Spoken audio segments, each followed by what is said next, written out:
Assalamualaikum dan salam Malaysia Madani. Berjumpa lagi kita pada episod kali ini dalam channel TV PSS Ibnu Sina SK Teluk Pian.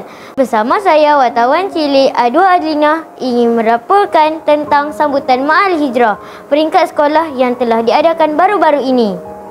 Pada tahun ini, tema sambutan Ma'al Hijrah adalah membangun ummah madani. Sebagai asasnya, sambutan Ma'al Hijrah disambut sebagai tanda peristiwa sejarah Islam, iaitu memperingati penghijrahan Nabi Muhammad dan sahabat dari ke Mekah ke Madinah. Pendidikan Islam telah menyediakan pelbagai aktiviti sempena sambutan Ma'al Hijrah kali ini. Jom kawan-kawan kita saksikan rakaman video ini sama-sama. Jom!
Demikian laporan dari saya, Adwa Adlina, wartawan cilik TV PSS. Sehingga kita berjumpa lagi di episod akan datang. Bye!